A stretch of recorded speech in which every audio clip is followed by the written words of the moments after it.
माननीय मुख्यमंत्री विजु जनता दल सभापति गोटे विश्वास रखिंट कि राज्यसभा सांसद भाव ओडिशा को प्रतिनिधित्व करी एवं तांकर केंद्र रे जो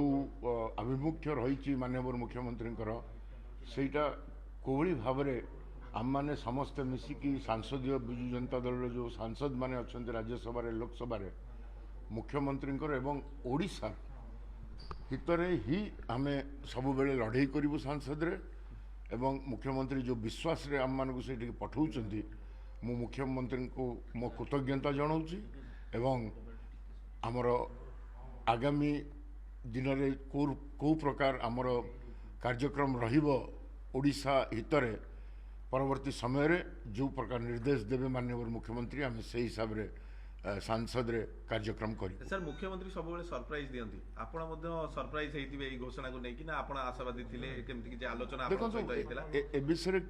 मुख्यमंत्री जतल डिसीजन नियंती तांको डिसीजन पछरे बहुत किछि कैलकुलेशंस थाए बहुत किछि भाभी चिंती कि सी एमएलए कैंडिडेट दियंतु लोकसभा कैंडिडेट दियंतु कि राज्यसभा कैंडिडेट दियंतु तेणु ये डिसीजन सी नहीं निश्चित भाव में ओडिशा रो रिप्रेजेंटेशन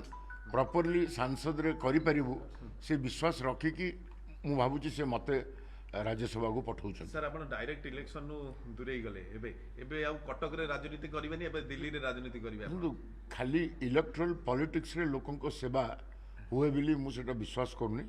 लोकन को सेवा करिवार अछि विजु जनता दल को मजबूत करार अच्छे तृणमूल स्तर में से कार्यटा हूँ आगे पर किए सांसद हम विधायक हम राज्यसभा जीव से अलग कथा। सर जिला सभापति बीजेडी तो ये गोटे बारवाटी कटक आम देखा आपड़ जब जाऊँ राज्यसभा को गोटे शून्य स्थान रोचे सी विचार मुख्यमंत्री से विषय आपण मैंने सन्देह रखु ना सी निष्पत्ति भी कर किए बारवाटी कटक छिड़ा मैं ये कहीदे से बारवाटी कटक जहाँ को प्रार्थी करेंगे से निश्चिंत भाव माने सेति गोळे मध्य से गोटे सरप्राइज देबे। सर आपण गोटे सब बेले प्रबल दाबीदार थिले फास्ट फेज रे आपण दाबीदार थिले एवं आपण खोला खोली मध्य कहउथिले जे मु कैंडिडेट हेबी बारवाटी कटक रु हठात सर आपण को राज्यसभा पठेबा कैंडिडेट हबा मु दाबीदार सहित एहित में कहि परिन के मुख्यमंत्री अनुमोदन हां मोर इच्छा देला मना करनी किंतु आज मुख्यमंत्री जो निष्पत्ति नै छन मु ताको संपूर्ण भाव ग्रहण करूछी। सर आपणकर एबे जदि देखा जीव वर्तमान बारवाटी कटक आपणक उत्तराधिकारी सेमती किछि योजना मोर के उत्तराधिकारी नाहंती एबे एबे राज्यसभा जो जिबे एटा गोटे नुवा भूमिका नुवा रोल आपन रहबो एठी विधानसभा रे आपन देखो तो पार्लियामेंट्री प्रोसेस भितर मु 3 टर्म इलेक्ट हेछि असेंबली को तेणु सही व्यवस्था भितर सांसद मध्य व्यवस्था गणतांत्रिक व्यवस्था भितर पार्लियामेंट्री प्रैक्टिस सहित मु बहुत भल भाव अवगत अच्छी एवं मोर कौन असुविधा राज्य प्रति केंद्र अवहेला को सामना को निश्चय चेष्टा सी जो निष्पत्ति मुख्यमंत्री नेबे एवं हमको निर्देश देबे राज्य पाई केमिति लड़ाई करिवो सांसद रे हम से ही करिवो। सर कटक रो एमिति कोन अछि जहा कि आपण दिल्ली दरबार रे पहुंचबे जेहेतु आपण गोटे सुजोग मिला अपॉर्चुनिटी एटी कटक रो केवल सारा ओडिसा रो आपण आ गोटे कथा आपण कहले जे बारवाटी कटक कथा यदि कहबा जे हुए तो मुख्यमंत्री गोटे सरप्राइज एठी भी देई पारंती मुख्यमंत्री का जन्म माटी ए माटी को से अणदेखा करेंगे ना से विश्वास रखु कटकवासी से विश्वास रखु मुख्यमंत्री कौ प्रकार एठी संगठन को मजबूत करने जो प्रकार कैंडिडेट देवे समस्ते खुशी